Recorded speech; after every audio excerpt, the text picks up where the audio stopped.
Les messieurs et mesdames à distance. J'ai fait depuis la ferme. Ah, Élie, welcome. Chers amis, ce soir, nous allons, je l'espère, finir, en tout cas continuer ce que nous avions commencé. Je vous rappelle que depuis maintenant 3 semaines, nous sommes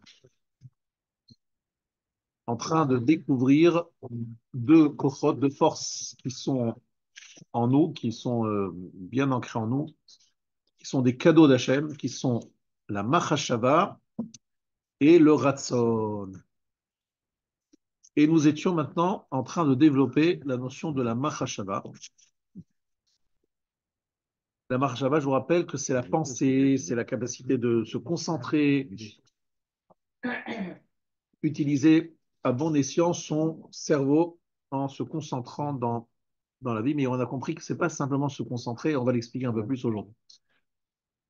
Je m'étais arrêté la dernière fois sur une notion très importante qui se trouve dans le 3e chapitre de Rosh Hashanah.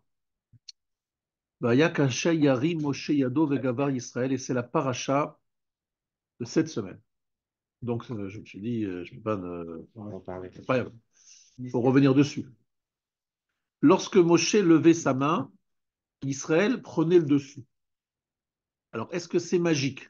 Il lève la main, il y a un processus incroyable. Shel Moshe osot milchama, oshovot milchama.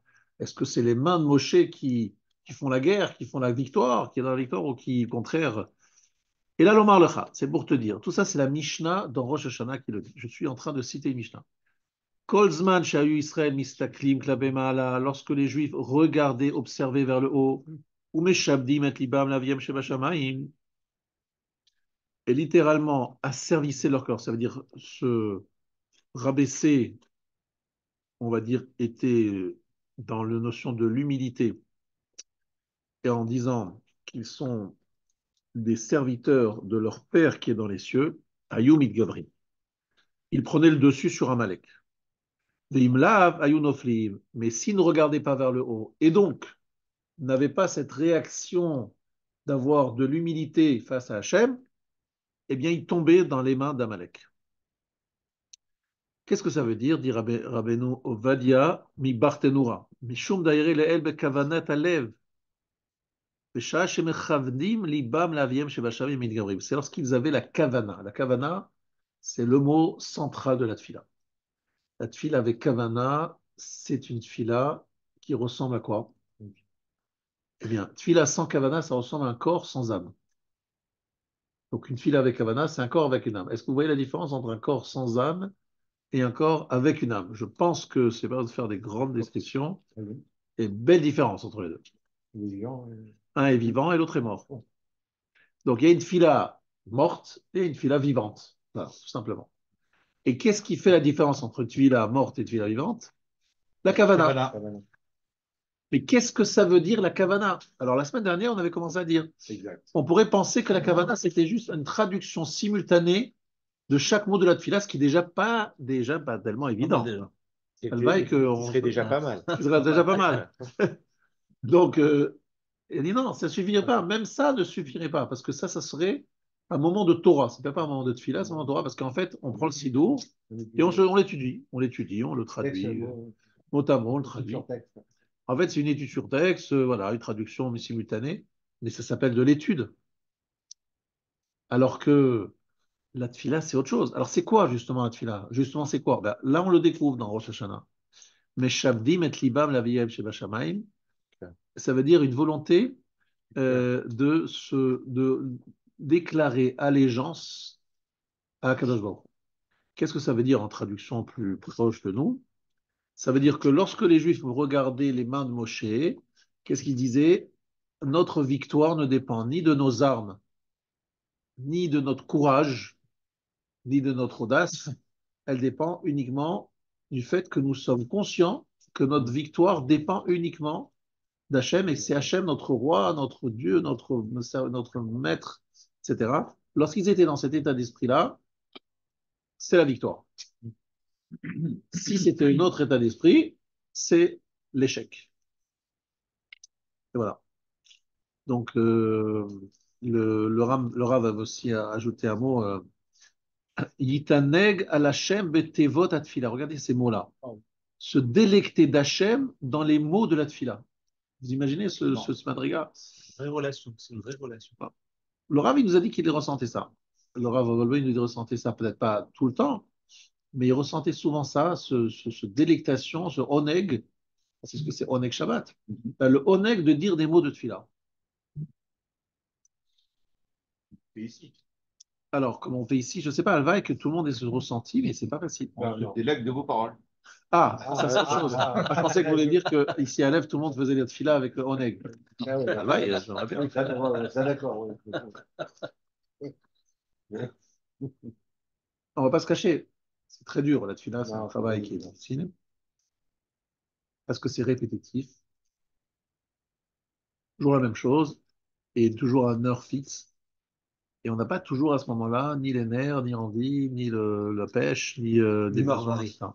Non, mais même surtout la disponibilité d'esprit, parce que nos problèmes, des fois, c'est surtout ça qui nous perturbe. Voilà. Mais qu'est-ce qu'il attend Hachem? C'est que ce moment-là, on l'attende impatiemment pour aller s'adresser à lui en disant, nous Hachem, on ne peut pas, on sait pas, on peut pas s'en sortir tout seul.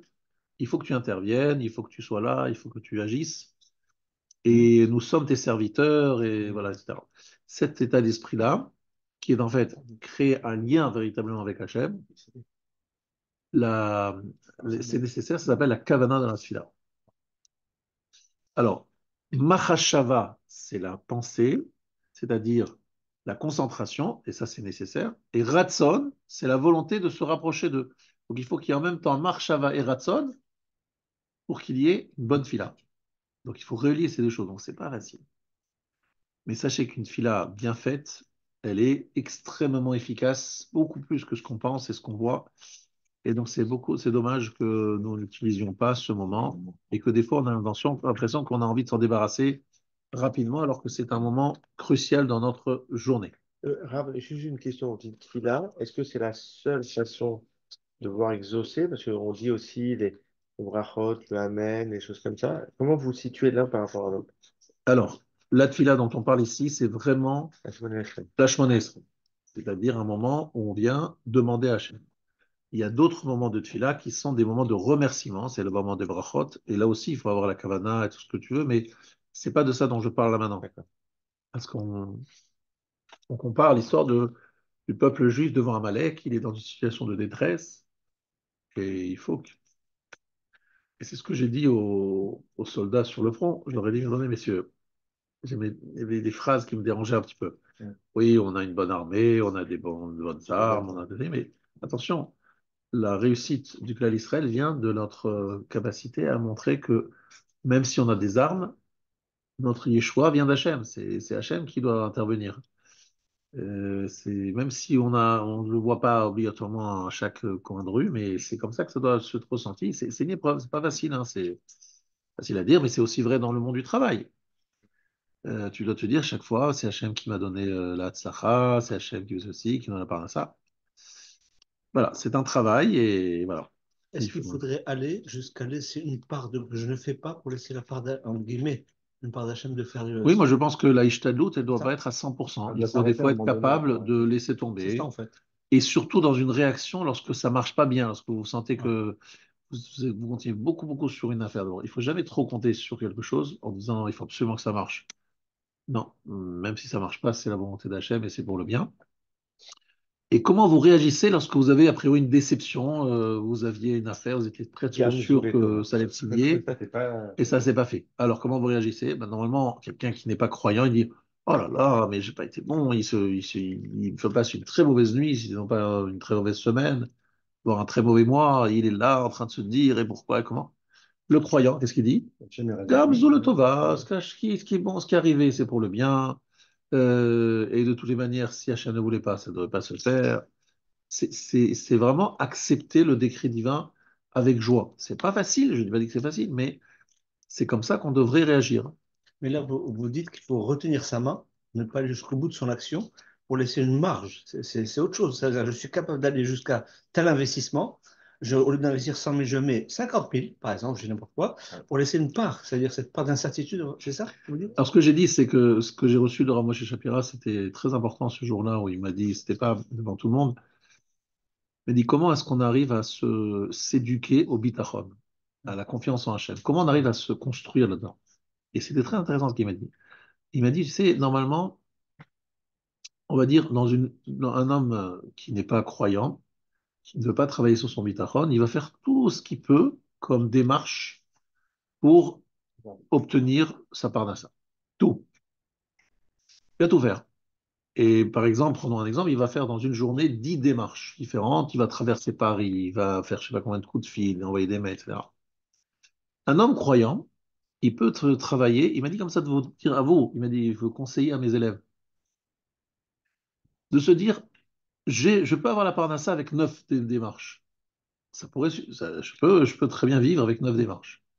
Donc délibérément, je ne fais pas la 10e en disant à Hachem, c'est toi qui m'envoies la parnassa. Donc pourquoi est-ce que je me prends tellement la tête encore et encore? Avec ce que j'ai fait, j'ai déjà caché le miracle. Tu peux m'envoyer la parnassa avec ces 9 démarches. Donc pourquoi je vais me prendre la tête de faire une 10e? Vous comprenez ce que je veux dire? Le but, c'est de cacher le miracle. Donc à partir du moment où vous avez fait ce qu'il fallait pour cacher le miracle, vous pouvez vous dire, bon, ça y est, stop. Alors encore une fois, vous n'êtes pas à la madriga de Rav Mordechai Sharabi, donc c'est les jours en ce moment, son Yahrzeit, c'est bientôt, ou c'était déjà, je ne me rappelle plus. J'étais en Israël lorsqu'il est niftar. Rav Mordechai Sharabi, sa femme est venue lui dire, il n'y a pas rien à manger, on est vendredi après-midi, il n'y a rien à manger pour Shabbat. Franchement, sa femme, elle savait qu'elle, parce que d'attendre vendredi après-midi. Et lui, il est en train d'étudier. Lui, il est en train d'étudier. Bon, ils habitaient juste à côté de Machane Yehuda, hein. Sa maison juste à côté, donc il y avait de quoi manger à côté. Mais voilà. Alors elle lui a dit. Alors il a dit bon, il dit bon, il faut faire un petit peu des doute. Donc il se lève, il ouvre la porte et il voit une pluie. Et lorsqu'il pleut en Israël comme il faut, il y a des. C'est des rivières. C'est des rivières. Voilà. En plus, il n'y a pas des évacuations comme ça. Et donc, il dit bon, alors il retourne chercher un manteau pour sortir dehors. Et puis, il voit sur la rivière qui est devant lui un billet, des billets de banque. Il se baisse, il prend le billet de banque, il donne à sa femme et il retourne étudier. Il a fini, il a été eu cette Saïchadout. Non, mais attention, là, il a été prêt à sortir. Simplement, il a fait Saïchadout, Hachem lui a répondu tout de suite. Non, ça, c'est Rabbi Montrey Jabravi, c'est pas Monsieur tout le monde. Ouais. La quantité qu'elle peut donner les collectifs, ouais, c'est un facteur. Exactement, ça a été étudié à Roshana. Maintenant, il y a aussi, peut-être, enfin, je demande, par exemple, il n'y a pas une variante qui est la Ishtadlout, ça veut dire en fonction de la Ishtadlout, le chef vient dire, bon, bah, écoute, si tu t'investis tant, tu auras tant, si tu t'investis tant, tu auras tant. Et non, c'est ça l'erreur qu'il ne faut pas faire, justement, Razak. La Ishtadlout, il n'y a pas de pourcentage lié au résultat. Quelqu'un qui ne fait zéro Ishtadlout, Hachem, il se met en colère contre lui, d'après certains Rishonim, parce qu'il dit quoi? Tu veux que je fasse un miracle dévoilé? Et quelqu'un qui fait de la Ishtadlout, mais qui n'en fait pas trop, Hachem, il l'aime, parce qu'il dit voilà, ce monsieur, il a fait la Ishtadlout, je vais lui envoyer la parnassa sans qu'il ait besoin d'en faire trop. C'est ça qu'il aime, Hachem, tu vois, que quelqu'un réduise un peu en montrant, non, je sais que ça vient de toi. Maintenant, tu as décrété qu'il fallait faire des démarches, bien, je l'ai fait, mais c'est une malédiction, les démarches. Je ne vais pas en rajouter, c'est une décision, donc j'accepte ton décret, et j'en fais pas trop. Oui, mais est-ce que le niveau minimum qu'il faut faire pour cacher le miracle dépend du niveau de Mais la ne pas faire personne? du tout, oui. C'est-à-dire, si tu fais rien, Akadosh Baruch Hu, il peut se fâcher. Mais si, parce que tu l'obliges à faire un miracle dévoilé. Mais si tu fais suffisamment pour gagner ta vie, et qu'après tu vas en faire plus, non, ça c'est pas. C'est un partenariat. Si on travaillait 2 heures par jour, ça ne compter rien. Alors, je vais expliquer quelque chose. Après, tu peux avoir un autre deuxième élément, c'est que si par exemple je connais des dentistes qui travaillent très peu dans la semaine. Et je ne veux pas te dire combien, je crois que c'est 4 heures par semaine ou 5 heures. J'en ai connu, genre. Non, mais moi j'en connais qui travaillent 2 jours par semaine, 2 après-midi. Moi, j'ai voyagé avec quelqu'un, dans l'avion, il m'a dit, je travaille du lundi après-midi au mercredi soir, une fois, une semaine sur deux, pendant du lundi après-midi, parce qu'il part l'avion El Al à 9 heures du matin, tu vois, lundi. Il atterrit à 13 heures, il va vite à son travail. Il travaille donc le lundi après-midi, le mardi et le mercredi. Et je lui dis, après mercredi, il prend l'avion de 22h30, il arrive à 4 heures du matin, il est au collège, il m'a dit il a un collège du Nets, donc il est au collège à 4h30, Bon, 5 heures, il arrive. en arrivant. Et après, il m'a dit, donc dimanche, je suis au collège, jeudi, je suis au collège, il n'y a que lundi, mardi, mercredi où je ne suis pas au collège, une fois tous les 2 semaines. Et je lui dis, mais et il a une grande famille. Et il habite en Israël. Je lui dis, moi, je colle à cavote, parce que là, ça veut dire qu'il se serre la ceinture, c'est sûr qu'il n'a pas énormément, mais vraiment, et je connais quelqu'un qui fait moins que lui. Maintenant, ça veut dire quoi? Ça veut dire que là, c'est des gens qui disent, non, on veut le strict minimum, pas plus, et le reste du temps, on veut étudier.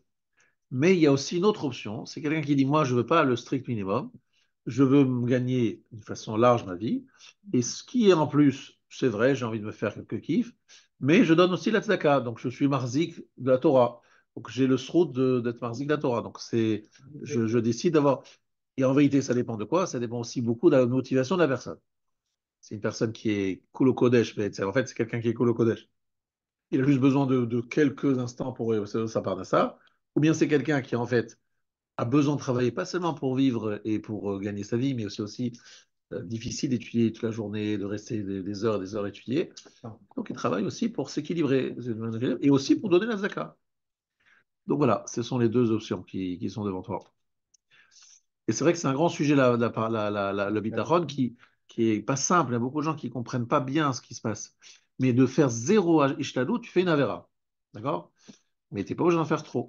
Oui, mais, non, mais dans l'exemple que vous avez donné, le grand rave, il a fait, on a le sentiment que nous, il fera plus que mettre notre manteau et baisser la main. Oui, Donc ça évidemment. s'arrête. Est-ce que c'est lié au niveau? C'est-à-dire, est-ce que Parce que comme c'est quelqu'un quelqu'un que Hachem il aime, et c'est quelqu'un qui a aime un Hachem, chouïa quelqu'un qui est de Reshamaim, statut? Akadosh Baruch Hu, il a la peine pour le temps qu'il va perdre. D'accord. Donc il lui donne un coup de main pour que ça évite.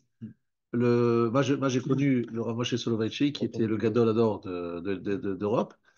C'était impressionnant. Lui, il avait un principe de ne pas prendre d'argent du tzibour. Donc il voulait travailler. Donc il avait un travail. Il vendait des perles, il vendait des bijoux, etc. Les gens se précipitaient chez lui pour lui faire des affaires, pour qu'il étudie le maximum de temps et qu'il passe le moins de temps à travailler. Mais il voulait gagner sa vie en travaillant. Donc voilà, par exemple, j'ai vu ça, j'ai vu des Gdol Israël d'avoir de quoi vivre sans faire pratiquement pas de très peu. Il est à la Zaken, il travaillait quelques instants pour gagner le très très petit, bon, très petite quantité d'argent et après il allait travailler. Donc il travaillait. Il y a Rabbi Yochanan à Sandela. Rabbi Yochanan, il était Coordonné. aussi cordonnier, Coordonnées. etc., etc. Mais c'est des gens qui travaillaient peu, ils mangeaient, ils prenaient que le strict minimum. Le Dan aussi. Il y a deux notions de parnassa, quoi. Il y a manger, Amazon vraiment, et il y a la parnassa. Alors ça, c'est avoir un peu plus, etc., se faire des kicks, etc. Bon, encore une fois, je parle de gens qui sont des élites du peuple, hein. Être un élite, c'est pas obligatoirement c'est des gens qui finalement ne travaillent que le strict minimum. C'est des élites. Voilà. Encore une fois, chacun il a sa madriga, mais on peut s'élever aussi en madriga. On peut dire voilà, j'aurais fait plus de ishtadou, je vais en faire un peu moins. Tu peux te dire ça, d'accord? Bien. En tout cas, je reviens à mon sujet parce que là, en fait, je suis sorti du contexte.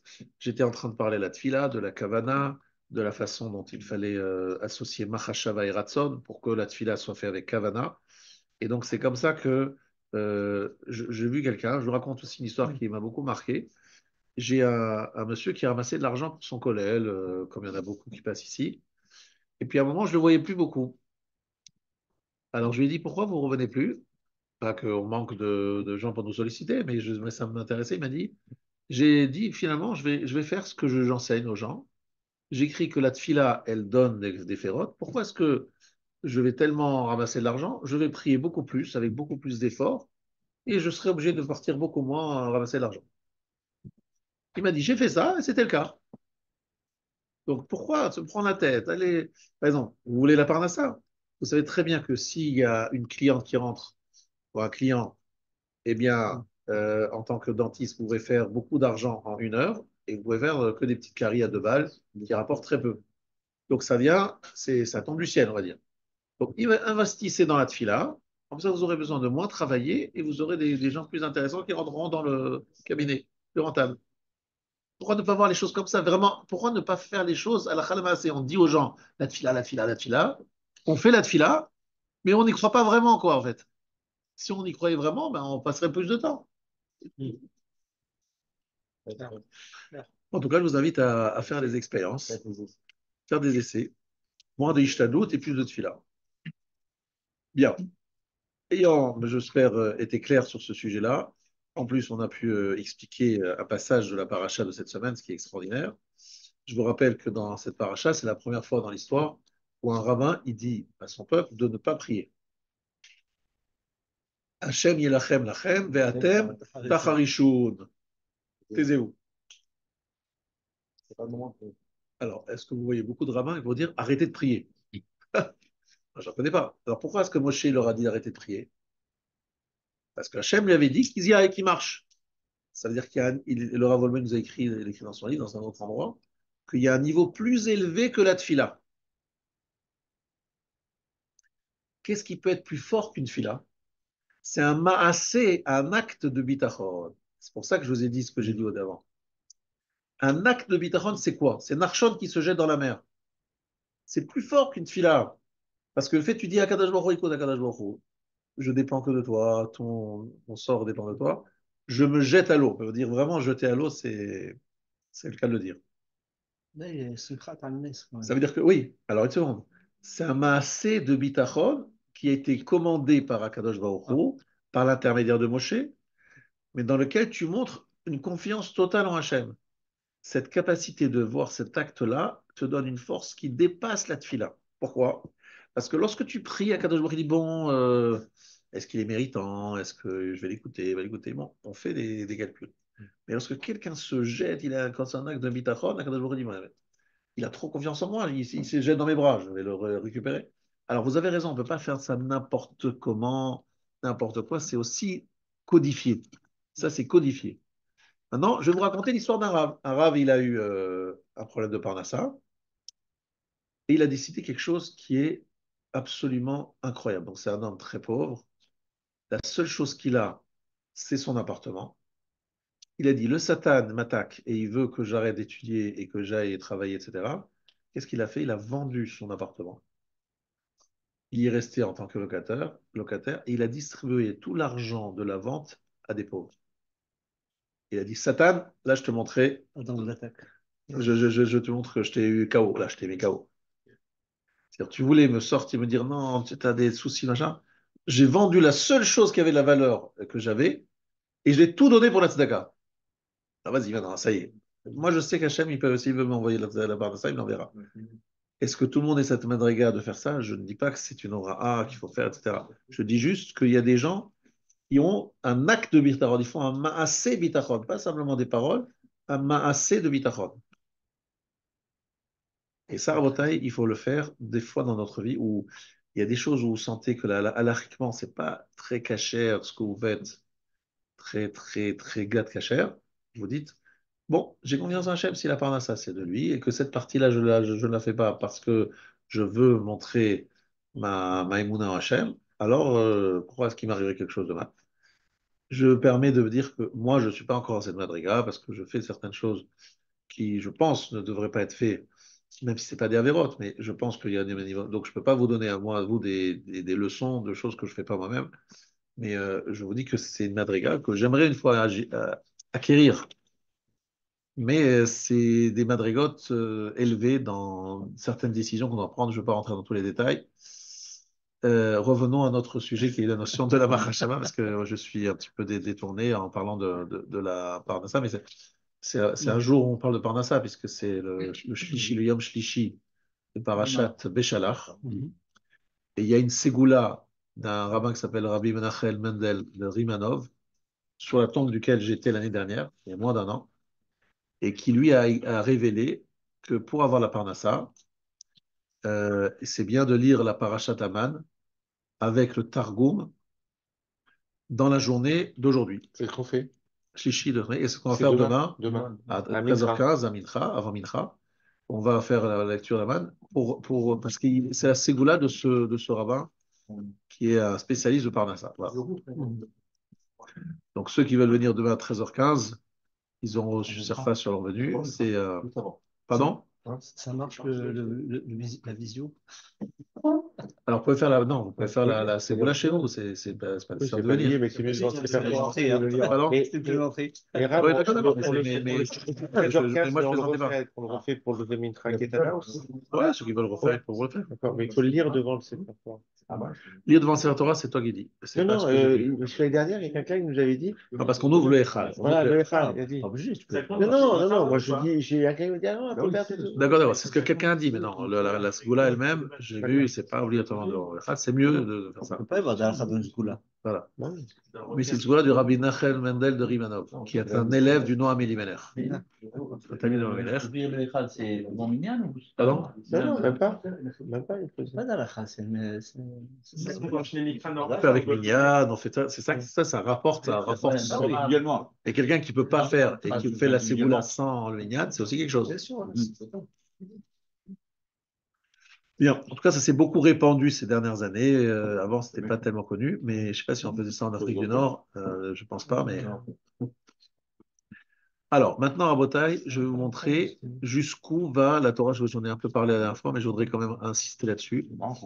Le Rav Wolbe insistait beaucoup là-dessus. Ner mitzvah ve Torah or. Tala hakatuv et mitzvah bener ve Torah beor. Là, je vous cite une Gemara dans Sota, page 21. La mitzvah est appelée ner et la Torah est appelée or. Lomar lecha ma ner ena megina ela lefisha af mitzvah ena megina lefisha. De la même façon que la bougie ne peut protéger qu'à quelque temps, le temps qu'elle se consume. Ainsi, la mitzvah ne peut protéger qu'à un moment. Ta Torah, beor, la Torah est comparée à or, la lumière. Lomar lecha ma or megin leolam, af Torah megina leolam. Donc la lumière protège pour toujours, la Torah aussi. Machal Adam Shaya Me'alach Beishon Laila, Ve'afela. Un homme qui marchait dans l'obscurité, ou mitiare minakotsim, ou minapratim, minabarkanim. Il avait peur des ronces, il avait peur des accidents de terrain et des bêtes sauvages et des brigands. Et en plus, il ne savait pas dans quel chemin emprunter. Donc vous êtes vous imaginez, vous êtes dans la brousse, vous n'avez aucune lumière et vous êtes dans la savane, savane en Afrique. Pas de boussole. Et pas de boussole, rien du tout. Donc vous avez peur de quoi? De beaucoup de choses. Des bêtes sauvages, évidemment, des brigands éventuellement, on ne sait jamais, et aussi des accidents de terrain, des trous que vous ne voyez pas. Il y a des ronces, il y a des bêtes, bref, il y a vraiment beaucoup de craintes. Donc ça, c'est quelqu'un qui n'a pas de lumière. C'est qui? C'est l'homme dans ce monde. L'homme dans ce monde, il est comme s'il n'a pas la mitzvah, il n'a pas la Torah. C'est comme quelqu'un qui va sans lumière et sans une petite bougie, même pas sans torche, rien du tout, dans la savane. Bah, il a fort risque de se prendre. Voilà. Eh bien, Rabotai, celui qui a la Torah, c'est comme s'il allumait la lumière, et évidemment, il est sauvé de tout ça. Et la Gemara nous dit qui est la personne qui est sauvée, qui trouve aussi la croisée des chemins aussi. Est-ce qu'il y a aussi un doute? Est-ce que j'emprunte le bon chemin ou pas? La Gemara nous dit Zet Talmid Chacham de Salkale Shma'atata Alibad il-Cheda. Un Talmid Chacham qui arrive à donner des halachot, des principes de halakha, selon et qui est reconnu par ses pairs, vous avez expliqué leur rôle, par pour ses psakim sur ses décisions halachiques, donc un décisionnaire, un possécador, un décisionnaire de la génération, nous on sait que cet homme-là, il a la Torah et il est aimé par Hachem, c'est sûr qu'il sait dans quelle direction il va. En deux mots, il est garanti que lui arrive au Lamaba direct. Pourquoi? Parce que il a ce signe que les gens le suivent, les gens apprécient ça. Pas les gens, n'importe qui, évidemment, on ne parle pas des ignorants. Mais ses pères disent, regardez cet homme, il comprend la Torah, il a une perception vraie de la halakha. Alors même s'ils ne sont pas d'accord, on n'est pas toujours d'accord, mais est-ce que c'est une référence? Est-ce que c'est quelqu'un qui, lorsqu'il parle, on dit, vous savez, un tel, il a dit ça, mais moi, je ne suis pas d'accord. Mais au moins, un tel, il a dit ça, vous le citez, parce que c'est une référence. Donc moi, j'ai eu la chance de voir ça d'une façon tellement belle avec mon maître Rav Shimon ben Yomer, qui était un monsieur qui ne faisait pas de halakha, il n'avait pas de beddin, il n'avait pas d'écrit tellement de livres de halakha, pratiquement pas, mais il était sollicité par tout le monde sur des questions de halakha alors qu'il était Rosh Hashiva. Moi, je connais plein de Rosh Hashiva, personne ne leur demande la halakha. Mais lui, tout le monde voulait écouter son avis dans telle ou telle situation, dans tel ou tel cas. Je trouvais ça extraordinaire. C'est qu'il n'avait aucun poste qui justifiait cette demande. Les gens, ils couraient vers lui, mais il y a plein de gens de son âge, personne ne les sollicitait. Donc on voit là un truc incroyable, comment Hachem, il aime un homme et il lui donne une hatzlacha, et ses paroles sont écoutées, ses décisions halachiques sont écoutées, le Rav Ovadia Yosef aussi, le Rav Ben Zion Abba Shaul, et beaucoup de gens que j'ai connus, qui étaient des gens reconnus et recherchés dans les psakim, les décisions halachiques, qui étaient connus dans le monde entier. Rav Moshe Feinstein, des gens comme ça. Il n'y en a pas tellement, hein. Il y en a Rav Shmuel Wozner, il n'y en a pas tellement, Rav Eliashiv, il y en avait quelques-uns, mais pas tellement. La Gemara nous dit, celui qui arrive à cela, c'est que c'est comme s'il avait une torche et qu'il savait dans quel chemin il va, il est protégé des bêtes sauvages, protégé des brigands, protégé. Le GPS. Voilà. Ça, c'est la connaissance en Torah. Maintenant, le Rav, il nous répétait ça souvent, et c'est écrit ici, mais moi, je me rappelle ces paroles, ces mots, le Rav, il insistait beaucoup là-dessus. Qu'est-ce que c'est un Talmid Chacham, d'après Tosfot? Comment un Talmid Chacham est sauvé? Stam Talmid Chacham, Torato umanuto, ve'osek ba umearer kol sha'a, ve'eno olech arba amot velo Torah. Un Stam Talmid Chacham, Stam, c'est un Talmid Chacham classique, pas spécialement un Talmid Chacham. Eh bien, Torato Manuto, c'est quoi Torato Manuto? C'est-à-dire quoi cette phrase? Il étudie et il pense à chaque instant en Torah. Il ne marche pas quatre coudées sans Torah. Est-ce que vous pouvez imaginer une personne qui n'arrête pas? Alors, Rav Yecheskel Abramski, qui est un des Gdolador aussi, il a dit, depuis l'âge de 20 ans, je témoigne qu'il n'y a pas un instant où je me suis arrêté de penser en Torah. À l'âge de 20 ans, et on parle de quelqu'un qui a 80 et quelques ou près de 90. Vous entendez ça? C'est un stand Talmid Chacham. Ça, c'est un stam Talmid Chacham. Un Talmid Chacham, stam. Dans genre stam, ça veut dire classique, quoi. Ça. Alors, Laurent, il nous faisait remarquer, regarde, ce que le Talmid Chacham est, c'est pas, on ne dit pas celui qui connaît X pages par cœur, on ne dit pas celui qui a l'intelligence. Non, on dit un Talmid Chacham, c'est quelqu'un qui est osek Batora tout le temps. Il est dedans tout le temps. Et même lorsqu'il parle aux gens, il est dedans, en fait, il est dedans. Ça, c'est un stam Talmid Chacham. Voilà. Bah, des gens comme ça, j'en ai connu, mais je vous dis, franchement, c'est impressionnant, ces gens-là. Mais je me dis, mais d'accord, il va s'arrêter. Il y a un moment, il s'arrête. Il y a un moment, il fait autre chose. Non, même lorsqu'il fait autre chose, il pense, il pense. Et vous savez que de quoi devrait avoir l'air un balabaïd qui travaille, mais regardez comme on est loin, hein, c'est pour se montrer comment on a la Yerida Tadorot. Le Nefesh HaChaim, sur la Gemara Brachot, page 35. Vous connaissez la Gemara Brachot, page 35 B?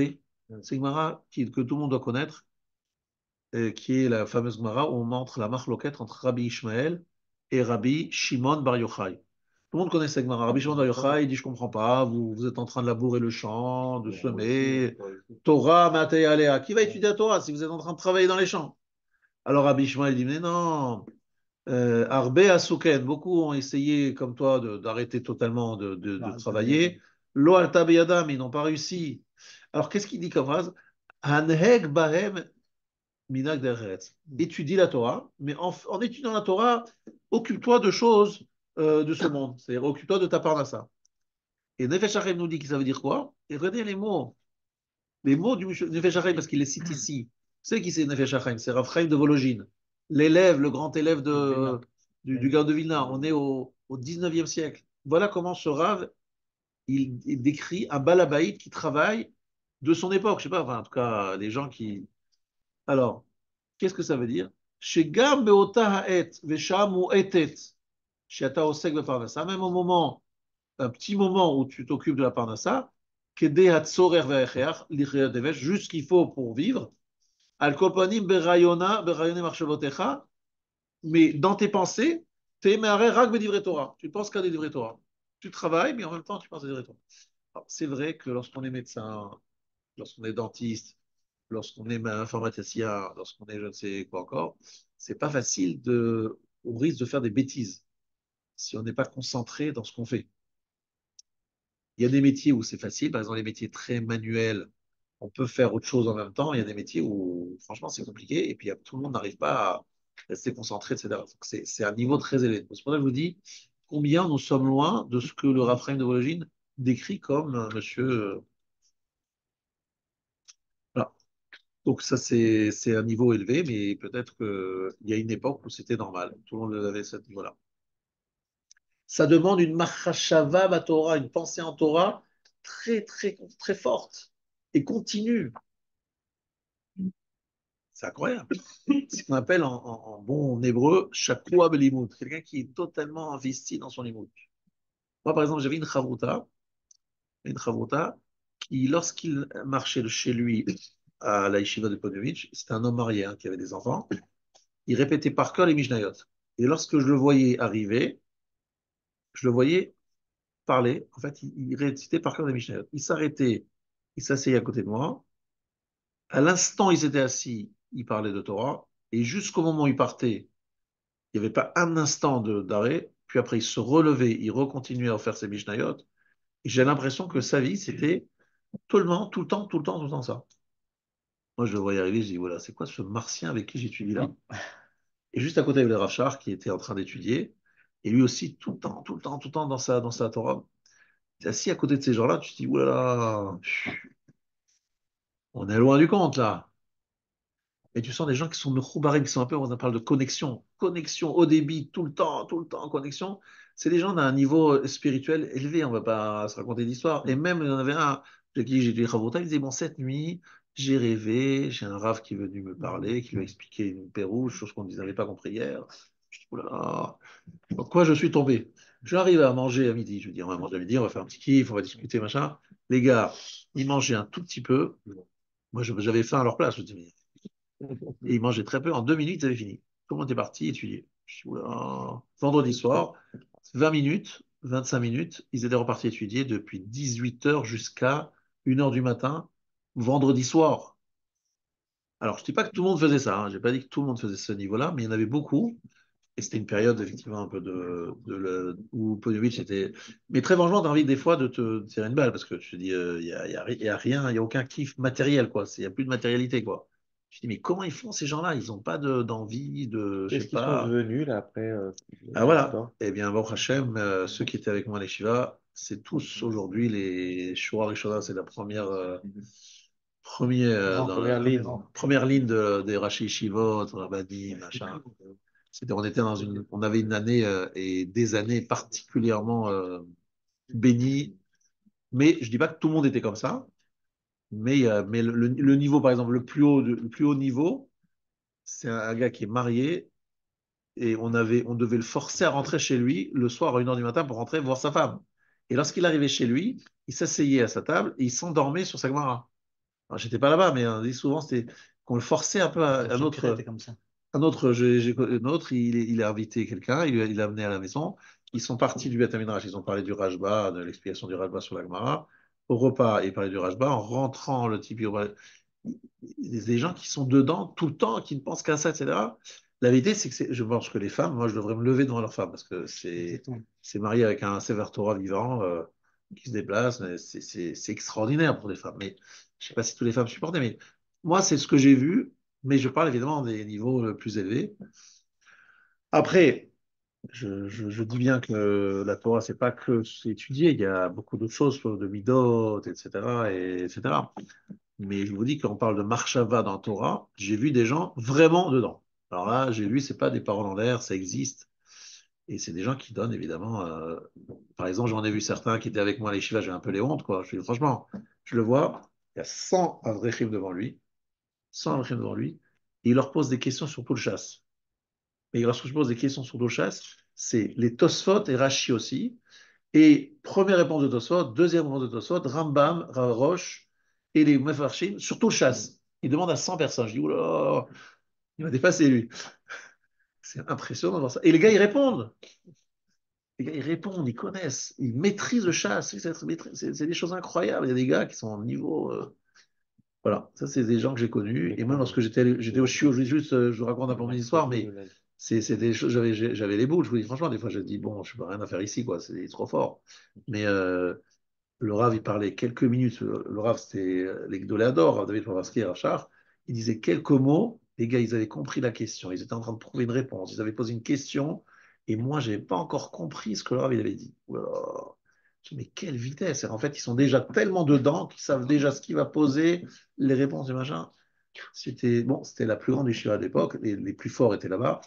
Je peux vous dire que c'est bien d'être la queue des lions plutôt que d'être alors moi j'étais mécaïm ça comme il faut, être à la queue des lions parce que c'était des lions. Hein, Oui, est-ce que ces personnes-là sont capables de s'occuper de communauté? Je suis pas Non, sûr. Voilà. non, Donc après, voilà, donc, il faut de tous les niveaux parce qu'il y a d'autres qui ont besoin aussi. voilà. Voilà, Voilà. Non, mais c'est vrai, si Oui, il tout le faut monde de était à tout. ce niveau-là, Il faut de tout. Il faut de tout. Hein. c'était ça cette discussion avec Et voilà, c'est en fait ça que je voulais dire. Là, j'ai vu Rabbi Yochanan Shimon Bar Yochai, il parlait de ce genre-là. Shimon Bar Yochai, il s'arrêtait pas, tu vois, il s'arrêtait pas. Bon, mais c'est des gens exceptionnels, mais on a besoin de ces gens-là, Exactement. mais la roubam, la majorité des gens ne sont pas à ce niveau-là. Mais lorsque, par exemple, j'ai des questions, et lorsqu'il y a des questions pointues, ça revient chez ces gens-là, tu vois. C'est eux qui vont trancher, et c'est eux qui on est intéressés dans une réponse. Donc, on a tous besoin de ces gens-là, et des fois, de temps en temps, je vais me faire un petit claque, je retourne là-bas, avec Shiva, et je vois, par exemple, un type, je vous dis, il est assis à la même place depuis 45 ans. Et le type, il ne s'arrête pas d'étudier depuis 45 ans, 30 ans, mais il ne s'arrête pas. C'est pas il a des enfants, des petits-enfants. Je ne sais pas s'il a déjà des arrière-petits-enfants. Et il a 70, 75 ans. Et lorsque tu lui demandes, écoutez bien ce que je voudrais vous dire, il révisait le shiur de Rav Shach. Et il disait, il y a 7 ans, il a dit ça. Parce que tous les 7 ans, c'est un cycle. Il y a 14 ans, il a dit ça. Il y a 21 ans, il a dit ça. Il y a 28 ans, il a dit ça. Il y a 35 ans, il a dit ça. Je dis, mais qu'est-ce que c'est que c'est? Ils sont là à la minute près tous les jours et il n'arrête pas une seconde. Moi, je dis, bah, finalement, je dis à Kadosh Baruch Hu, écoute, c'est pas normal. Celui-là, tu as oublié de lui donner le Yetzirah. Et le gars, il avait 12 enfants. Il a, il a adopté un enfant en plus. C'est des martiens, quoi, en fait. C'est des martiens, c'est des gars. Bon. Encore une fois, je ne dis pas que tout le monde est comme ça. C'est des gens qui sont évidemment. Si je parle de l'élite de Rabbi Shimon Bar Yochai moderne, voilà. On a le son de bitachon, là. Là, on a des vrais. Eux, c'est des gens avec Voilà, c'est exactement ça. Voilà. Et lui, il est payé, ce monsieur qui a 70 ans, il est payé pour montrer l'exemple de la Hatmada. Ce que ça veut dire la Hatmada. Parce que je n'ai jamais vu rêver, je n'ai jamais vu perdre une seconde, et il n'est jamais venu après. Si tu vois qu'il est en retard, c'est que la montre, elle se trompe. C'est impossible qu'il soit. Il arrive à 9h02, 15h17 et 6h02 tous les matins. Il y a Ashkenaz, non? Et Ashkenaz, ouais. C'est un des gens de Rav Ganiski. Non, mais non, mais tu dis, mais c'est des machines, quoi. Tu dis, il n'y a plus des hommes, quoi. Tu dis, c'est pas possible, il n'y a pas des hauts, des bas, des C'est connecté à un autre monde. C'est un autre monde. Voilà. Mais en tout cas, tu sens un niveau très élevé de connexion avec Akadosh Baruch Hu. Et lorsque je vous parle de Marshava et de Stam Tamid Chacham, je voulais vous dire que j'ai vu ça. C'est pas que ça n'existe pas, ça existe. Je les ai vus, je les ai connus, je les ai côtoyés. Mais l'Ozachiti d'être dans leur monde. Mais je veux dire, en tout cas, c'est un Madriga que je trouve très élevé et qui est extraordinaire. Maintenant, regardez bien à quel point c'est tellement vrai. Connaissez cette Gemara dans ma cote, toujours le site. Si par exemple quelqu'un a tué par inadvertance, vous savez quelle est son sanction? Il doit aller dans les villes de refuge. Maintenant, si l'élève a tué par inadvertance, le rave part avec lui dans les villes de refuge. Pourquoi? Parce que c'est écrit Venas elachad et harima ele vachai. Il doit vivre. Mais il dit quelqu'un, il n'a pas son rave. C'est pas un avis. Et je vous dis les mots de Rambam, hein, c'est pas les mots, c'est pas moi. Chaye baale chokhma ou mevakshea belo talmud Torah kemita chashuvim. Les mots du Rambam. La vie des baale chokhma, ceux qui ont la sagesse, ou mevakshea, ceux qui recherchent la chokhma, sans l'étude de la Torah, c'est considéré comme la mort. Prennent un rav chez Gala, Maglin Yeshivato Imo, le rav qui doit aller en exil, la yeshiva va en exil avec lui. Parce que sans Talmud Torah, sa vie n'est pas la vie. Et c'est écrit Vacha, il doit vivre. Et sans la Torah, c'est pas la vie. Je vous dis, c'est des choses. Alors nous, on pense que c'est purement théorique. Non, il y a des gens qui vivent comme ça et qui sont à ce niveau-là, au Hachem.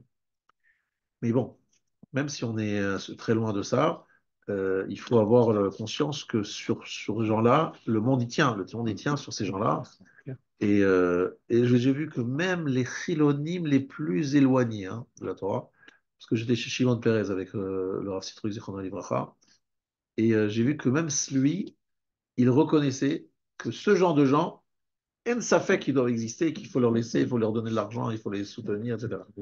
La marloquette, c'était juste sur ceux qui n'étaient pas à cette madriga, est-ce qu'ils avaient le mérite, le droit d'étudier sans aller à l'armée, sans travailler, etc. Mais sur ces gens-là, cette élite, il n'y a pas de marloquette. Il n'y a pas de marloquette. Tout le monde est d'accord, tout le monde sait, tout le monde sent que c'est tellement aimé, tellement puissant qu'il n'y a pas de question. C'est incroyable de voir ça, d'entendre et de voir ça. Mais tout le monde n'est pas zoché à ce niveau-là. En tout cas, ça c'est la notion de Mahashava et comment elle nous connecte avec Akadosh Baruch Hu d'une façon incroyable. Maintenant, Rabotai, je voudrais ici vous citer un passage en Brachot, page 40. Amar Rabbi Zera veitema Rab Chanina bar Papa. Bo ur'e shelo kemidat Akadosh Baruch Hu midat basavadam. Midat basavadam kli rekan marzik, male eno marzik. Aval Akadosh Baruch Hu enochen. Malé marzik, rekan et non marzik. Alors je traduis. Donc Rabbi Zera, certains disent que c'est Rav Chinena bar Papa, qui dit Bo ur'e, viens et observe. Akadosh Baruch Hu ne se comporte pas comme les hommes. Les hommes de chair et de sang. Chez eux, un ustensile vide contient. Un ustensile plein ne contient rien. Si c'est plein, on ne peut rien mettre. Mais Akadosh Baruch Hu, c'est pas la même chose. Malé marzik, un ustensile plein contient, et un ustensile vide et non marzik ne contient rien. Est-ce que vous comprenez cette phrase? Dans Brachot, page 40. C'est bizarre cette phrase. On comprend. Un objet vide, on peut mettre, voilà, c'est vide, on peut mettre de l'eau dedans. On peut mettre de l'eau. Très bien. Mais un objet plein, on ne peut pas mettre de l'eau. Ça, c'est ce que nous savons tous, c'est ce que nous voyons tous les jours dans ce monde. Mais dans le Olam Arouchani, c'est un ustensile plein, on peut le remplir. Un ustensile vide, pas possible de remplir. Tu te dis, mais c'est quoi? De quoi on parle? C'est quoi Rekad? C'est quoi Veil? Ah. Inanim shel basar vada marzik davka kli Rekad. Alors, des choses qui sont liées aux êtres de chair et de sang ne peut contenir qu'un ustensile vide. Par exemple, c'est quoi les choses qui nous intéressent à nous, des hommes de chair et de sang? Betsa kesef, de l'argent, kavot, anugim, shmiya chadashot. Kli Rekan, il y va, mais un climalé, il s'en fout. Il s'intéresse pas de ça. Chez Akadosh Baruch Hu, c'est le contraire. Qui sont ceux qui se rapprochent de sa Torah, de sa Voda? Machazik, c'est climalé. Adam shukvar malé chokhma ve'yir'a, yachol lekabel kol od yoter ve'yoter. Adam shu b'bchinat kli rekan, eno machzik me'omar. En fait, ça se passe comme ça. Moi, je vois ça malheureusement. Devant moi, c'est des fois des gens qui sont rek. Prenons un exemple. Je vois des gens très loin de la Torah. Il n'y a pas longtemps, j'ai rencontré quelqu'un de très très loin. J'essaie de lui dire des vrais Torah et j'ai l'impression que ça rentre ou ça sort ou ça rentre pas du tout. Rien. Rien de rien de rien. Un clérec.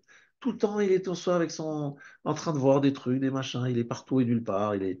En deux mots, il n'est pas du tout intéressé. C'est l'homme arzik, il n'entend pas. Mais quelqu'un qui me va chorma, qui a de la chorma déjà en lui, eh bien, il est là, il va écouter, il dit encore et encore, encore, mais t'es jamais rassasié, non. Plus il en a et plus il va en entendre. Et il n'est jamais rassasié. Klimalé, marzik, il est plein, mais il en veut et il contient encore. Alors que Klirek, celui qui n'a rien à faire avec la Rouhaniout, tu peux mettre et mettre, il n'y a rien qui reste. C'est comme si c'était troué, oui, ça rentre, ça sort.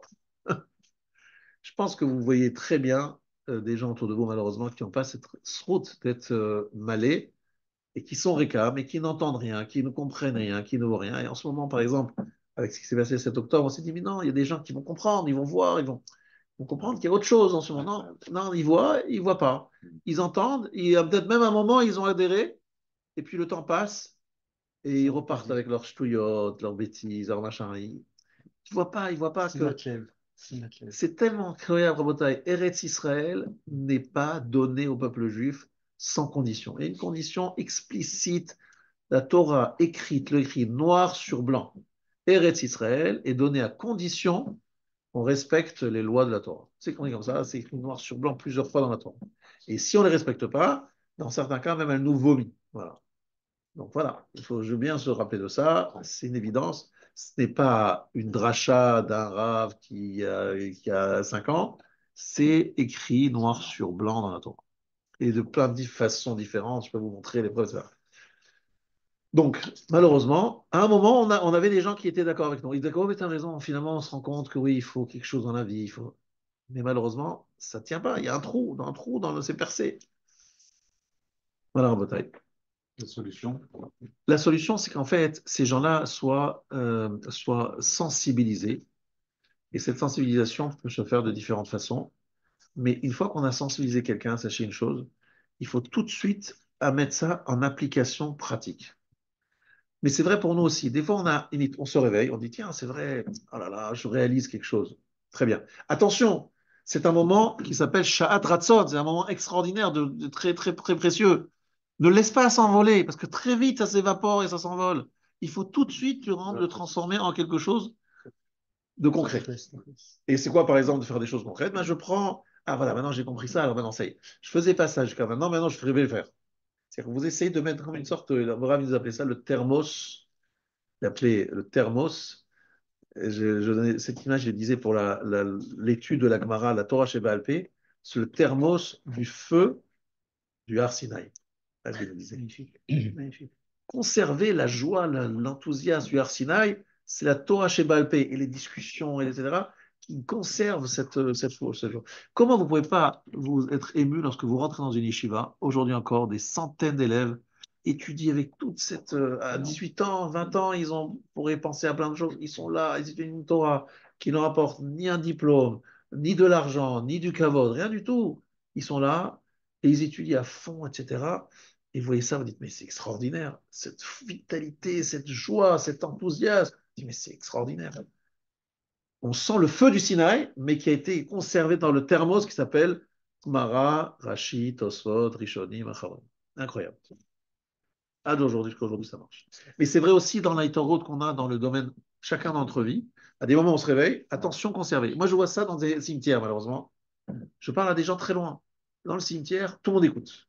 C'est incroyable le niveau d'écoute que vous avez lorsque vous avez le maître qui est devant, les gens qui sont les familles, les gens qui sont là. Tout le monde écoute. Ils écoutent attentivement. Il faut faire très attention à ce qu'on dit. Ils finissent ce qu'ils appellent la cérémonie terminée. Ils retournent dans leur voiture. Il n'y a plus personne qui parlait. C'est incroyable de voir ça. Incroyable. Donc nous aussi, on a des moments de route. Il ne faut pas que ça s'envole. Il faut que ça reste dans le thermos. Ils ont trouvé un moyen. Le thermos, c'est une action qui est prise suite à cette prise de conscience. Maintenant, Rabotai, je vais vous dire encore quelque chose de nifla mais j'espère que vous allez comprendre. C'est dans la paracha, c'est pour ça que c'est pour moi encore plus intéressant de le dire ce soir-ci. Un guilouï que le Rav m'a révélé. Après, j'ai vu que dans la Kabbalah, c'est beaucoup plus puissant encore, mais voilà ce qu'il nous a dit. Vaikra Shem Amakom Masa Omeriva, al Riv Bene Israël, Ve'al Nasotam et Hashem les morts, Hayesh Hashem Bekirbenu im Aïn. Donc je vous traduis, hein, mot à mot, c'est dans Béchalach, à la fin. Il a appelé le nom de cet endroit Massa ou Meriva. Alors, Meriva, on sait ce que ça veut dire, c'est une dispute. Et Massa, une mise à l'épreuve. Sur la disputation des enfants d'Israël et sur le fait qu'ils ont mis à l'épreuve Hachem en disant est-ce que Hachem est parmi nous ou non? De quoi on parle? On parle d'un moment où le peuple juif. Non, pas face à la mer. C'est pas face à la mer. Hein? C'est 3 jours après la traversée. Ouais, c'est 3 jours. 3 jours. C'est une folie.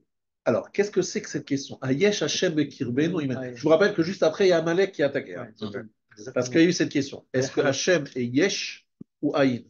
Alors, Yesh et Aïn, on traduit au français. Il est là ou il n'est pas là. Il n'y a rien. Yesh et Aïn, c'est rien. le désert. Voilà. Chez Aïta Lahem Marshava Gvoa Meod, bien ce qu'il dit là, c'était une pensée très élevée. Yesh Yanaga Glouya. Yesh, ça veut dire une façon de conduire le peuple juif dévoilée. Aïn Yanaga Nelemet. Veyoter Gvoa. Alors il faut que je vous dise quelque chose de magnifique. C'est qu'il y a des façons dont Hachem nous conduit, nous dirige, qui s'appelle Aïn. C'est l'exemple, ce qu'on vit en ce moment, d'accord? Aïn, ça veut dire Hachem 7 octobre, Aïn, il n'est pas là. Où il est Hachem? Non. Un autre juif se fait tuer, un autre juif se fait tuer. Aïn, il est là, Kadosh Baruch Hu, il n'est pas là. Non, alors en fait, Aïn, c'est pas ça. Aïn, ça veut dire que Hachem, il est là, mais d'une façon cachée, mais c'est un dévoilement plus élevé d'Hachem que Yesh. Alors là, ça, on ne comprend plus. Kriyat Yamsouf, Makot, etc., c'est extraordinaire comme dévoilement. Mais lorsque les Juifs ont passé la mer, ils se demandent à Yesh Hachem et Kirveinu Imaïn. Comment Hachem il veut se conduire avec nous? Alors, on a passé la mer, mais comment est-ce qu'il veut qu'on vive avec lui? Est-ce qu'il veut se dévoiler? Est-ce qu'il veut rester caché? Il se pose des questions sur la façon dont Hachem dirige le monde. Donc, c'est des questions très élevées. C'est pas, et je n'arrive pas à trouver les mots pour vous expliquer parce que je ne comprends pas moi non plus quelle était la finesse de leurs questions. Mais c'est pas genre, est-ce qu'Hachem est là ou il n'est pas là? Non, non, c'est ridicule. Ils savent bien qu'Hachem est là. Ils ont les nuées, ils ont la manne, ils ont le slave, ils ont le. Bref, Moshe, Aaron, c'est n'importe quoi. Est-ce que Hachem il est là? Et le BR, Myriam, enfin, c'est quoi? Yesh Hachem Kevin. C'est est-ce que Hachem il veut se cacher ou Hachem veut se dévoiler? Donc, j'ai du mal, moi, à comprendre le fond de la question. Mais le Rav nous a dit quelque chose d'extraordinaire. Regardez bien. Chakira Gevoa Meod, une analyse extrêmement élevée. Aval Marshava Sheshba Bechina Shel Alicha Levad. Mais cette pensée même, ça correspond à une marche seule. Le film regarde selon le niveau selon leur niveau. En olchim im olchim ito, manaf kamina im yesh ou ayin. Si tu sens que tu es proche d'Hachem, tu ne poses pas de questions, yesh, ayin. Le fait de poser la question est un signe d'un éloignement. Pour comparer ça, on peut comparer ça avec un couple. D'accord? Voilà, on est mariés, on est ensemble, etc. Si on commence à poser certaines questions, c'est un signe qu'il y a un certain éloignement qui s'est fait. Il y a des choses, on ne pose même pas de questions parce que c'est une évidence. On est là, on est un couple, on est ensemble. Lorsque Akadosh Baruch Hu dirige le peuple juif, il est là. Akadosh Baruch Hu, il vous accompagne, il vous dit qu'on rendez-vous à Arsinaï, il vous a fait ma côte, il vous a fait sortir. Mais il est avec vous. Non, mais qu'est-ce qu'il a décidé? Est-ce qu'il veut se dévoiler vraiment? Jusqu'où il veut se dévoiler? Dans quelle... Tu poses ces questions, tu révèles quelque part que tu t'es un peu détaché. Parce que lorsque tu embrasses quelqu'un, tu es là, tu ne poses pas de questions, tu es avec lui. Si tu poses la question, c'est un signe d'un éloignement. En tout cas, s'il y a quand on se sent poser des questions, Alors, rappelez-vous que c'est en fait, ils s'étaient plaints qu'ils voulaient de l'eau. Ils voulaient de l'eau. Et Moshe Rabbeinu, à ce moment-là, il a frappé le rocher. C'est la première fois. Il a frappé le rocher, il y a de l'eau qui est sortie. Il a tapé 2 fois. Non, ça c'était la deuxième fois. Exactement. La première fois, on lui a dit frappe le rocher, et il a frappé le rocher, donc c'est venu tout de suite. Là, c'est révélé le BR Myriam. Mais le problème, c'est que dans leur question, il n'y avait pas juste une question d'avoir de l'eau. Ils mettaient à l'épreuve Hachem. Est-ce que Hachem, tu vas réagir? Est-ce que tu vas vraiment te dévoiler? Est-ce que tu es présent? Est-ce que vraiment tu es... Mais lorsque tu poses ces questions, c'est que déjà tu t'es éloigné. Parce que si tu es proche, tu poses pas de questions. Tu es avec lui, tu poses pas de questions. Rachid donne l'image magnifique. Ça correspond à un enfant qui est sur les épaules de son papa. Alors arrive un terrible loup. Le papa, il frappe le loup. Il y a des brigands. Le papa, bref, il protège son fils, je ne sais combien de fois. Et après un moment, il y a quelqu'un qui rencontre le père. Et le fils, il dit à un passant qui passe à côté, dites-moi, vous avez vu papa? Alors le papa, il se fâche, mais quoi, je t'ai sauvé de toutes sortes. Tu demandes où je suis? Il le jette par terre et il y a un chien qui le mord. C'est l'image de Amalek qui va attaquer Israël. Mais pourquoi Amalek attaque Israël? Parce qu'Israël se sont éloignés, ils ont dit oui, Hachem. Mais pas qu'ils doutaient de la présence d'Hachem, mais ils doutaient de la façon. Ils ont commencé à poser des questions, mais c'est-à-dire, en quelque part, ils commençaient à s'éloigner d'Hachem. Il y a des questions qui sont révélatrices d'un éloignement. Et il y a des questions qui ne se posent jamais. Il y a des couples qui ne se posent jamais certaines questions parce qu'ils sont tellement proches qu'il n'y a pas de questions. Et puis il y a des couples qui se posent des questions parce que c'est déjà un signe d'une certaine forme d'éloignement. Je pense que chacun comprendra à quoi je fais allusion. En tout cas, ce qui est sûr, c'est que dans la relation avec Akadosh Baruch Hu et Israël, chas v'shalom de croire que les Juifs disaient est-ce que Hachem est avec nous ou il n'est pas du tout avec nous? Non, c'est pas ça la question. C'est comment il est avec nous, dans quelle dimension il est avec nous. C'est une rakira profonde, dit le Rav. Mais cette rakira, cette question n'est déjà pas à sa place, ou plutôt elle était déjà révélatrice une certaine distance qui s'était installée, alors qu'Hachem, ils avaient fait passer la mer il y a quelques jours, Yam Souf, avec des dévoilements divins, Zekeli Van Veu. Comment vous pouvez un jour, rendez-vous au Sinaï? Enfin, c'est quoi la question? Et voilà, un petit éloignement, et c'est Nasotam et Hachem. Il faut marcher avec Hachem. Alors en fait, ce que le Rav veut nous dire, c'est quelque chose de magnifique qui est écrit ici dans Rav Yerucham. Rav Yerucham Levovitch, il dit quelque chose que je voudrais terminer là-dessus. C'est très important de bien comprendre ce qu'est Rav Yerucham Levovitch. Il dit quel est le travail d'un juif principal, Shema Israël, Adonai Eloheinu, Adonai Echad. Echad, ça veut dire En Od Milvado. Il n'y a rien par lui. Donc un juif, comme il faut, c'est qu'un juif qui marche avec Akadosh Baruch Hu, main dans la main, et qui est accompagné par Hachem à tout moment et qui sent cette protection qui est connectée d'une façon très forte. Maintenant, se concentrer, ça demande beaucoup d'efforts. Et vous avez tous remarqué que la concentration, c'est ce qui est extrêmement difficile. Très vite, on se déconcentre. Très, très vite. Par exemple, pendant l'amida, quelqu'un fait un petit bruit, un petit machin. Déjà, les gens disent chut, chut, pourquoi? Parce que c'est dur, je suis concentré. Un petit quelque chose nous déconcentre. On est d'accord? Qu'est-ce qu'on fait en essayant de se concentrer? On chasse les rêves, on chasse les fantasmes, on chasse plein de choses. Il dit, c'est l'acte chez l'homme qui montre un peu plus, peut-être le plus, la volonté de me relier à En Od Milvado. Rien à part lui. Parce qu'en fait, dès qu'il y a quelque chose dans ma tête, hop, je pense à autre chose. Aïe, je me déconcentre. Ah, je vais être capable de se dire, non, je suis dedans, il n'y a rien d'autre. Non, Milado, il n'y a rien, je suis dedans, je pense à rien d'autre. Cette capacité de se concentrer et de chasser toutes les petites choses qui peuvent nous déconcentrer, c'est une forme de recherche de Echad, que lui et rien d'autre. Et si vous vous approfondissez sur le Rabbi Yochanan, vous allez voir que c'est quelque chose de différent. En fait, il est en train de dire, s'il fallait résumer la Torah sur un seul pied, la Mahashava, c'est quelque chose qui est vraiment la clé pour ouvrir la porte de Enon Milvado. Pourquoi? Parce que c'est dire non, je suis avec Hachem, je suis avec Hachem, je suis avec Hachem, je suis avec Hachem, je suis avec Hachem. Je pense à un morceau de Torah, je suis avec lui. Cette capacité de chasser tout le reste et de rester comme ça, c'est Echad. Parce que tout le reste, c'est des calculs. Alors, si je fais ça, qu'est-ce qui va m'arriver? Qu'est-ce que j'ai ceci, j'ai cela? Tout ça, c'est des choses qui nous dispersent, où il y a tout sauf Echad. Le Echad vraiment vécu jusqu'au bout, c'est ça. C'est pour ça, Rabotai, que si vous voulez savoir où est la Torah Amitit, où est le Gadol Amiti, c'est celui qui arrive à être une connexion permanente, sans arrêt, ce qui est très, très difficile, hein, mais c'est le travail d'une vie d'arriver à ce niveau-là. Et il y a des gens, Baruch Hashem, qui sont arrivés à ce niveau-là. À tel point que lorsque j'étais à la Yeshiva, je me rappelle aussi une histoire ancienne, le, le Steipeler, qui était le père de Raphaël Kanevski, qui était vraiment un Gdolé Israël, il disait, si on pose une question de Torah et de Hashkafa à Rav Shach, la réponse est une réponse de la Torah elle-même. Pourquoi? Parce qu'il dit, s'il fallait presser le Rav Shach, on ne trouverait que de la Torah qui sortirait. Pourquoi? Parce qu'en fait, toute sa pensée, tous ses dangers, et je vous donne une image très intéressante pour voir comment le Rav était concentré dans son imoud.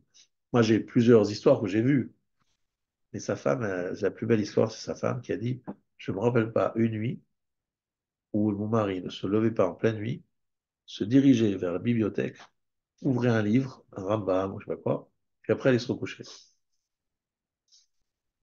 C'est-à-dire, il ne se réveille pas une nuit où il ne s'est pas réveillé au milieu de la nuit faire ça. C'est-à-dire qu'il est tellement dedans que même dans son sommeil, c'est ce qui, il pense à ça en fait. Il est connecté même dans le sommeil. Enfin, vous imaginez ce que ça veut dire?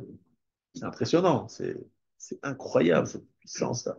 Et un jour, Rav Shach nous a dit quelque chose qui nous a beaucoup marqué. Ce qui m'a fait de moi Rav Shach, c'est 1 an et demi dans la Ezrat Nashim, dans la guerre 14-18. J'étais éloigné de mes parents. J'avais plus aucun contact avec ma famille. Je crois qu'il avait 16-17 ans, cette fois. Mais je suis pas sûr de son âge. Euh, il est mort à 107 ans, 108 ans en 2003, plus exactement. Et donc, il a dit, je ne vais personne. Et je me trouvais en train de dormir sur les bancs de la Ezrat Hashim. Et je ne sais pas qui femme, elle lui donnait 2 repas par jour, c'était vraiment le minimum. Il avait qu'un seul costume et un seul chemise. Et pour se laver, il devait se cacher pour pouvoir laver la chemise parce qu'il n'avait rien d'autre. Et il a vécu 1 an et demi, abandonné de tous, dans l'anonymat, dans le truc. Et là-bas, il a étudié, sans s'arrêter tout le temps. Voilà. C'est ce qui a fait de lui. En fait, c'est une messire nefesh, une connexion avec Hachem, malgré toutes les situations incroyables, une machashava dans la Torah incroyable. On ne se rend pas compte du niveau. Et lorsque j'étais en Israël, j'ai compris que le gadol et le tzaddik, et quelqu'un qui n'est pas gadol et tzaddik, c'est pas une différence de petites madrigotes. C'est le jour et la nuit. Il n'y a aucun rapport. C'est un monde totalement différent. Et ceux qui arrivent à se rappeler tout le chasse, c'est la Fayomi. Vous imaginez, ça veut dire se rappeler chaque partie du chasse. Combien il faut, mais nous paraît impossible. Mais c'est possible pourquoi? Que par des gens, et je terminerai là-dessus. Il y a une phrase que j'ai entendue, je me rappelle plus du village, je l'ai revu dernièrement, avec de l'Israël, il a dit, sachez que la Torah, c'est comme une femme. Une femme, elle exige de son mari l'exclusivité. Elle dit, moi, je veux être aimé par mon mari et que moi et personne d'autre. Et si elle sent que son mari vraiment n'aime qu'elle et que personne, elle est prête à être totalement sa femme. Il dit, la Torah, elle exige elle est prête à se livrer qu'à celui qui a mis de côté toutes les autres occupations, préoccupations, etc., qui n'aime qu'elle. Celui qui n'aime que la Torah se livre à lui.